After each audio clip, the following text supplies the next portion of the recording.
Back with another video. I just want to say, for anyone out there that wants to do something worthwhile and original, you will experience some things that are truly disheartening. Because I had a really strong video, and the smartphones are so finicky that if you touch it wrong, it'll delete what you just uploaded from the heart. But what I was saying in the last video, and I'll try to do my best to come back to it, is that the outspoken entertainer Kanye West has referred to slavery as being a choice in the past. And then what I wanted to say is that he so I wouldn't associate with that comment publicly. But I would say that what he may have been reaching for, and not wrong for saying, in my estimation, is that what's called slavery would have and yet still um, uh, in, reflect and be attended by collaboration by the very people who experience the brunt of the brutality of what's called oppression. And then also it would take enthusiasm and a little bit of faith in that. So what he wouldn't be wrong for saying is that colonialism, slavery, it implied collaboration and the experiencing of gifts and advantages in the form of amenities that would make it difficult to dispense with. So I was saying, if you could imagine the footing that what would be called the colonialist land on the continents of Africa and the Americas, the footing they would have had, the meager resources they would have had coming off the boat, would have been very difficult to fashion an existence and survive and have a foothold in the land, as they yet later would, to the point of kidnapping inhabitants, the best inhabitants, and then further permeating and enjoying the benefits and the real resources of both those continents. That would have had to take a little bit of learning from the people who understood that land, who have provided that learning in good faith, reciprocity, and a spirit of brother and sisterhood. And that's not entirely different than in current iterations, like where you have people like maybe upload, like people talking in cars like I am, uploading their best understanding of certain insights publicly to maybe the same venues that are attended and maintained by the same interests that reflect the same values of what was colonialism, gentrification, expansionism, and imperialism. You have those same interests and those same inequities presently in what's called the matrix, or the system and whatnot. And I was saying in that video that what's more, so if you are calling something oppression, you would need something as profound as no less than a devil to maintain that. And so you would, people who would benefit from oppression, you would consider them as devils. But I don't think that any human beings are devils. I think that human beings can be and are all things. What's called devilish and what's called angelic, both, and also in the same people, both, as inspiration and circumstance would bring out one or the other. And I don't think that's different in any people or any ethnicity. And that's more so maybe the natural state of things, which is that a human being can be entirely wicked naturally until they are reared in manners and etiquette and culture of some kind that somewhat mitigate that.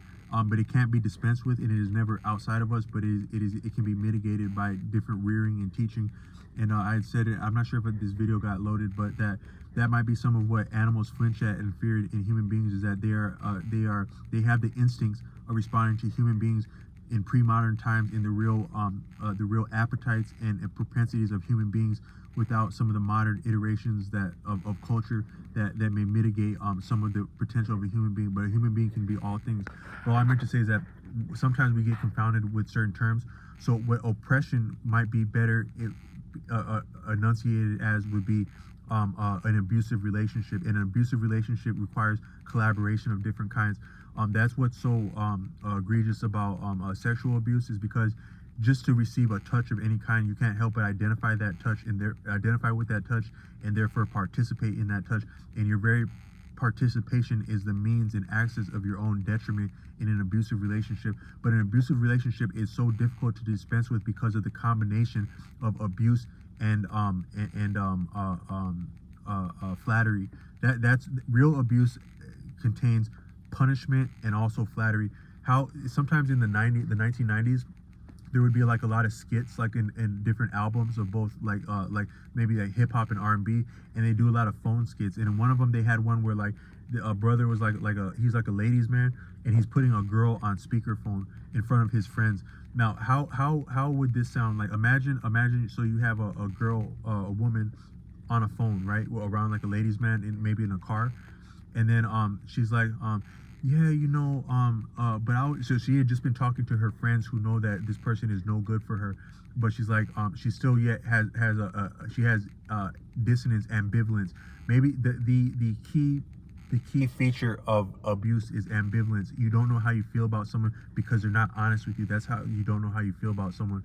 But they may be gifted in taking you both up and down. You need to put a person up and down to maintain abusive relationship indefinitely, and that's a lot of what our society is. And I think also slavery had been you're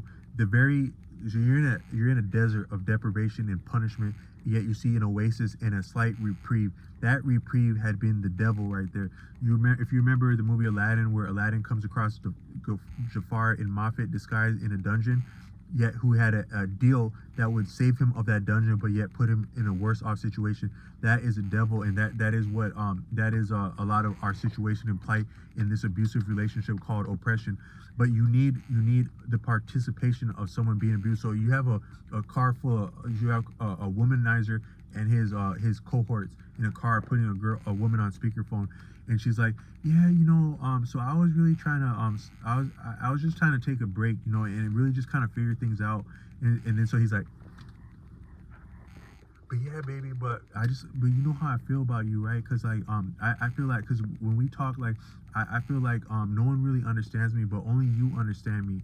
And then so that's the devil right there, because to consciously manipulate a person, and to butter a person up, all the while not having respect for that person, having a history of insulting that person, intending to further insult that person, presently insulting that person by blasting their conversation and their self-esteem and respect in front of a cohort of people who are womanizing, and then sweet and butter that person up to keep them on the hook. Because to do something awful to a fish, you need to keep them on the hook. So that's what has happened in oppression, and I think that might have been what Kanye West is reaching for, is that the system of oppression, one, required the efforts, but also the wisdom and the love and the graces of the people abused, but also their engagement. And part of that is by fashioning different fancy things and delicious things and shiny things to keep us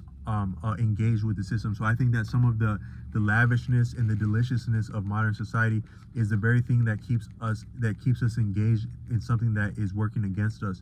The amenities are very potent. But I want to say what's more so significant than the system is the methods. Is the methods are what's really. And so I can't. The clock is getting up on this, but some of the methods that keep us, sometimes like the most lethal things, the most lethal people and things, they go right back to the same small combination of maneuvers that are very effective and go along. You imagine someone who has gotten away with a lot of things, they're likely doing the same methods but repeating them. So I can't go on all of them in this video, but two of the most significant methods of maintaining the abusive relationship, at least in Western society. One is the amenity. So one is the inspiration and the confiscation of wisdom and learning, where you inspire a person to fashion their very understanding and means of surviving to a person who is yet intending to confiscate that learning and further victimize a person.